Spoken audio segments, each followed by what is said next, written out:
বিসমিল্লাহির রহমানির রহিম। সম্মানিত সুধী, আসসালামু আলাইকুম। আমি জসিমউদ্দিন নূরনবী যুক্তরাষ্ট্রের নিউ ইয়র্ক শহর থেকে বলতেছি। আজকে আমি বিশেষ কিছু ব্যাপারে বলবো। তা হচ্ছে, দেখেন, আপনারা জানেন, আপনারা বুঝেন, দেখেন, ব্যক্তির চেয়ে দল বড়, দলের চেয়ে দেশ বড়। এই যে প্রবাদটা আমার মনে হয় আমাদের রাজনীতিবিদরা ভুলে গেছেন। তাদের স্মরণ করা উচিত যে তারা শুধু দলের প্রতি তাদের আনুগত্য, দেশের প্রতি তাদের কোনো মায়া মমতা নাই। দলে থাকলে তাদের সুযোগ সুবিধা পাবে, মন্ত্রিত্ব পাবে, এমপিগিরি পাবে। ভাই সাহেব, এইটা সবকিছু শেষ নয়। সবকিছু শেষ হইল দেশ। দেশ আপনার মাতৃভূমি, যেখানে আপনি জন্ম হয়েছেন, আপনার মা জন্ম হয়েছে, বাবা জন্ম হয়েছে, আপনি ওই দেশের ভাষায়, বাংলা ভাষায় কথা বলেন। তাই আমি বলতেছি, আপনারা খেয়াল রাখবেন, দলের চেয়ে দেশ বড়, এই নিয়ে আপনারা, এই মনোভাব নিয়ে আপনারা দেশে কাজ করবেন। রাজনীতি নেতা ও নেতৃবর্গগণ নির্বাচনের আগে অনেক ওয়াদা করে থাকেন। রাস্তা বাড়াবেন, গ্যাস দিবেন, পানি দিবেন, বিদ্যুৎ দেবেন এবং গরিবদেরকে বিনামূল্যে সার দেবেন। নির্বাচনের পূর্বে ভোটারদের বাড়ি বাড়ি গিয়ে আপনারা অনুরোধ করেন, ভাই সাহেবরা আমাকে ভোটটা দিবেন। কিন্তু আপনারা আপনাদের ম্যানিফেস্টো দিতে আপনারা কার্পণ্যতা করেন। কারণ ওয়াদা, ম্যানিফেস্টো হইলে একটা ওয়াদা যে আমি এই কাজ করব, নির্বাচন হইলে ওই কাজ করব, সেই কাজ করব। সেটা না দিয়ে আপনার ওনাদেরকে বলে কিছু টাকা দিয়ে আসেন যে ভাই সাহেব আপনাদেরকে দিলাম, এটা আসা যাওয়ার খরচ। তাই না, আপনি টাকা দিতে হবে না। আপনি জাস্ট আপনার ম্যানিফেস্টো দেন, আপনি কি কি কাজ করবেন আপনি ওয়াদা করেন। আল্লাহর নাম নিয়ে আপনারা ওয়াদা করেন যে জনগণকে, ভাই সাহেব আমি আপনাদের খেদমত করব, আমাকে ভোটটা দিবেন। সেই ওয়াদাটা আপনি করবেন এবং সেই ওয়াদাটা যেন আপনি ইলেকশনের পরেও পালন করেন। কিন্তু দুঃখের বিষয় হলো যে নির্বাচন হওয়ার পরে ওই সমস্ত ব্যক্তি আর কখনো ভোটারদের বাড়ি যায় না এবং কৃষকদের মরে গেলেও খোঁজ খবর নেয় না। বর্তমানে বাংলাদেশের কৃষকেরা সবচেয়ে বেশি অসুবিধা আছে, কারণ তারা সার পায় না, সারের মূল্য অনেক, এবং যে কৃষি ক্ষেত্রে যে কাজকর্ম করবে ওইখানে তাদের লোকও পায় না, লেবারে পায় না, এবং লেবার পাইলে 800 টাকা। বর্তমানে বাংলাদেশে কৃষকেরা সবচেয়ে বেশি বিপদে আছে, কারণ তারা এই সমস্ত খরচ দিয়া তারা যে কোনো ফসল উৎপাদন করলে তা পোষায় না, দাম আবার কস্টিং হয়ে যায়। তাই আমরা বলতেছি, আপনারা কৃষকদের জন্য আপনারা কিছু করেন। কৃষকদের দুটা জিনিস দরকার। কৃষকের দরকার হইল সার এবং ট্র্যাক্টর। খোঁড়ার জন্য ট্র্যাক্টর দরকার এবং সার দরকার জমির উর্বরতার জন্যে, এবং পানি দরকার। সেই পানি ছাড়া কোনো ফসলই হবে না। সেই পানি যেভাবে হোক আপনারা কৃষকদের পানি সাপ্লাই দেন। বাংলাদেশের প্রত্যন্ত অঞ্চলে মানুষ অনেক কষ্ট করে, সারাদিন রোদে পুড়ে আপনাদের জন্য খাওয়ার জোগাড় করে, অথচ আপনারা কোনো সময় কৃষকদের মনে রাখেন না এবং তাদের দুঃখ বোঝেন না। আপনারা সেই সাংসদে আছেন, যা কিছু খাচ্ছেন সবই তো কৃষকদের অবদান। তাই তাদেরকে দেখেন না কেন? তাদেরকে দয়া করিয়া দেখিবেন।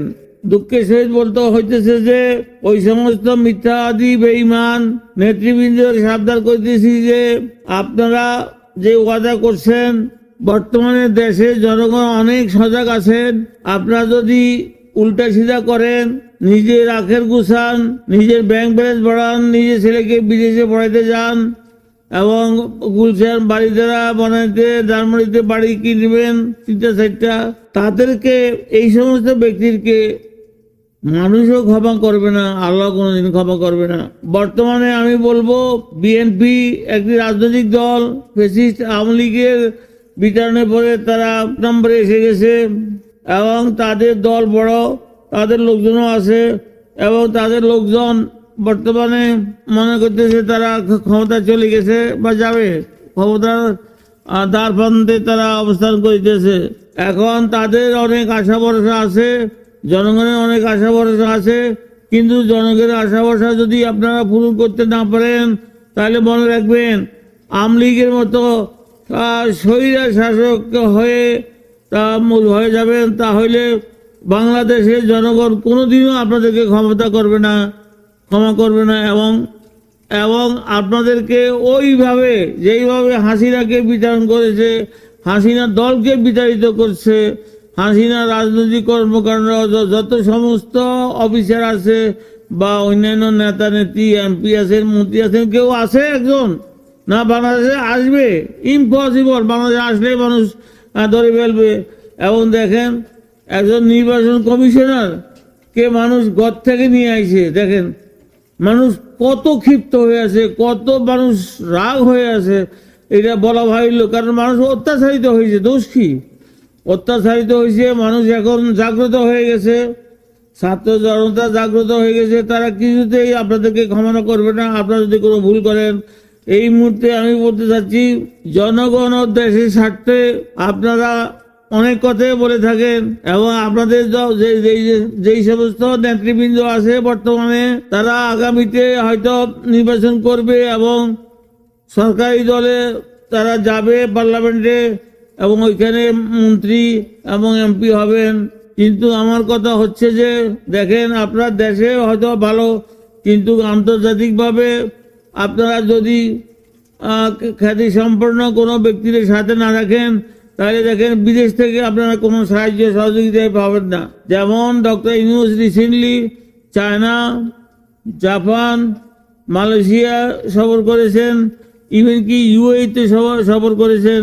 তারা সবাই প্রতিশ্রুতি দিয়েছে যে আমাদের দেশে টাকা ইনভেস্টমেন্ট করবে এবং তারা অনেক টাকা আপনাদের লোনও দিবে, দিছেও, অনুদানও দিচ্ছে, লোনও দিচ্ছে এবং তারা ফ্যাক্টরি স্থাপন করবে। ইউএই যেমন আমাদের পোর্টে তারা ম্যানেজমেন্টের জন্য দায়িত্ব নিচ্ছে। তাই আমি বলতে চাচ্ছি, আগামীতে অভিজ্ঞ এবং শিক্ষিত ব্যক্তিদেরকে আপনারা নমিনেশন দিবেন, যেন তারা পার্লামেন্টে গিয়া আমাদের সংবিধান বিষয়ে মতামত এবং তাদের বিভিন্ন বিল উত্থাপন করতে পারে এবং আলোচনাও করতে পারে। এই আলোচনা ছাড়া কোনোদিনই গণতন্ত্র সম্পূর্ণ হবে না। জনগণকে ফ্রিডম দিতে হবে, পার্লামেন্টকে ফ্রিডম দিতে হবে। আগে যেরকম হাসিনা পার্লামেন্টে যাইতেন এবং শুধু বিএনপি দুই একজন লোক কথা কইতে পারতেন এবং তখন সবাই হাঁ করে বলতেন এবং একজন পুতুল স্পিকার ছিলেন, উনি হা না ছাড়া আর কিছুই বুঝতেন না। তাই আমি বলতে চাচ্ছি, আগামীতে আপনারা এইরকম করবেন না, আপনাদের শিক্ষা নেওয়া উচিত। আমি বলি, দেখেন দেশের জন্য, জনগণের জন্য আপনাদের কিছু দিতে হবে। মানুষ আশা করতেছে যে আপনাদের কাছ থেকে কিছু পাবে। তদুপরি আমি বলতে চাচ্ছি, দেখেন নির্বাচনের প্রার্থীরা গ্রামগঞ্জে গিয়ে ভোট প্রার্থনা করে এবং তারা সুযোগ পেলে এজেন্টের মাধ্যমে লক্ষ লক্ষ টাকা খরচ করে এবং ভোট বেচা কিনি করার চেষ্টা করে। এই জিনিসটা অবশ্যই করবেন না।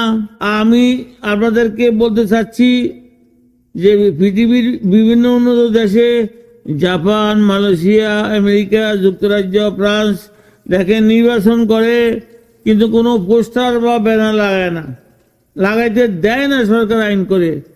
আমাদের নির্বাচন কমিশনারকে জাগ্রত করুন, কোনো বড় ব্যানার চলবে না, কোনো পোস্টার চলবে না। ঢাকা শহর সারা বাংলাদেশ পোস্টারে ছড়িয়ে যায়, এইটা খুবই অন্যায় কথা।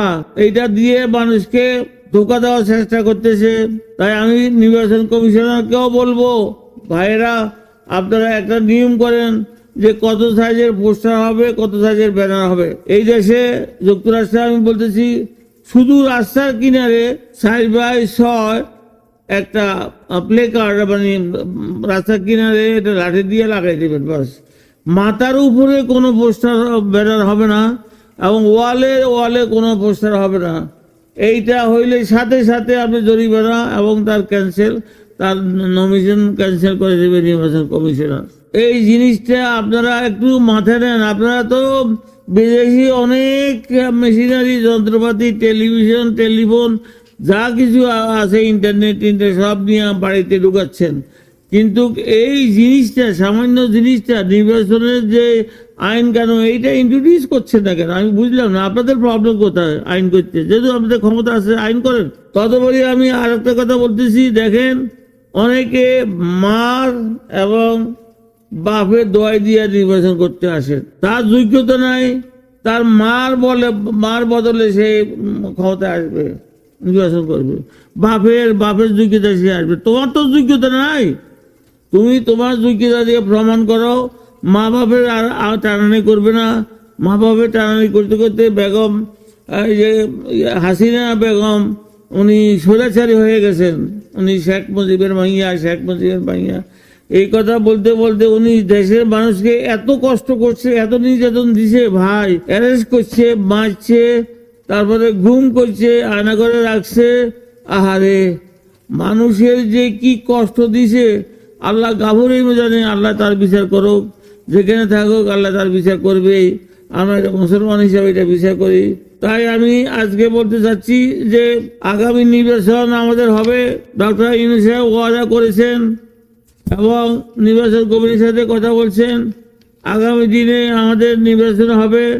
কিন্তু কথা হইল, বর্তমানে যে এই স্বৈরাচারী আওয়ামী লীগের যে সমস্ত দুষ্কৃতিকারীকে এখনো বাংলাদেশে রয়ে গেছে, আমি জানি না শেখ হাসিনার নির্বাচিত প্রেসিডেন্ট চুপু সাহেব কেন আপনারা এখনো ক্ষমতা রাখছেন, আমি এটা বুঝতে পারছি না। ওনাকে রিপ্লেস করতেই হবে। বর্তমান সরকার সামনের দিকে যেতে হলে এবং নির্বাচন করতে হলে ওনাকে রিপ্লেস করতে হবে, অন্য কাউকে দিতে হবে। এবং আমি শুনেছি 40টা বিভাগে এখনো সচিব রয়েছেন যারা আওয়ামী লীগের পেশিবাদী হাসিনা নমিনিত। ওদেরকেও আপনারা আপাতত সরিয়ে নেন। আপনারা যদি মাঠ ক্লিন না করেন তাহলে খেলতে পারবেন না, কারণ মাঠে অনেক কাঁটা আছে, সেই কাঁটাগুলি বিভিন্ন জায়গায় ছড়িয়ে আছে। সেটা আপনাদেরকে বুঝতে হবে এবং খুঁজে বের করতে হবে এবং ওদেরকে দূরে সরে রাখতে হবে। তাহলে আপনাদের নির্বাচনের যে মাঠ, সেই মাঠটা পরিষ্কার হবে এবং আপনারা নির্বাচন করতে পারবেন সুষ্ঠুভাবে। আমি বুঝতে পারতেছি আপনারা ভালো নির্বাচন করবেন এবং ডক্টর ইউনূসের যে অবদান, সেটা আপনারা কিছুতেই ভুলে যাবেন না। ভুলে যাওয়া, ডক্টর ইউনূসের বিষয়ে যদি ভুলে যান তাহলে আপনারা অকৃতজ্ঞ হয়ে যাবেন। ডক্টর ইউনূস গত 10 মাসে ওনার ক্যাবিনেট নিয়ে যা করেছেন তা আপনারা জানেন, আল্লাহ তাআলাও দেখছে, দেশের মানুষের জনগণ করেন। এই মুহূর্তে যদি আপনি ডক্টর ইউনূসকে প্রেসিডেন্ট হওয়ার জন্য নির্বাচন দেন, উনি 100% ভোট পাবে। দেশের জনগণ এত শান্তিতে ছিল, এই যে ঈদে, তারপরে কোরবানিতে, রোজায় কোনো কষ্ট হয় নাই চলাফেরায় এবং খাওয়া দাওয়া এবং বাজারে জিনিসপত্রের দাম। দেখেন সবাই এখন সন্তুষ্ট। পুলিশ ডিপার্টমেন্ট, অন্যান্য ডিপার্টমেন্ট যারা মানুষকে কষ্ট দিয়ে টাকা নেয়, যারা মানুষকে আটকাইয়ে টাকা নেয়, তারা সবাই এখন একেবারে সোজা হয়ে আছে, কোনো ইয়ে করে না। তাই আপনারা ডক্টর ইউনূস, আল্লাহর রহমত যে আমাদের দেশে আসছে, আমাদের দেশে এতগুলা লোক, 70 কোটি মুসলমান যে অনেক কষ্টে আছে, আল্লাহ হুকুম করেছে যে ইউনূস সাহেব আমাদের দেশে আসবে এবং আমাদের দেশের লোকদের কিছু শান্তি দেবে। তাই আপনারা অকৃতজ্ঞ হবেন না এবং ডক্টর ইউনূসকে যথাযথ মর্যাদা দিয়ে দেশ পরিচালনার একজন নেতা হিসাবে তাকে শেয়ার করে নিন।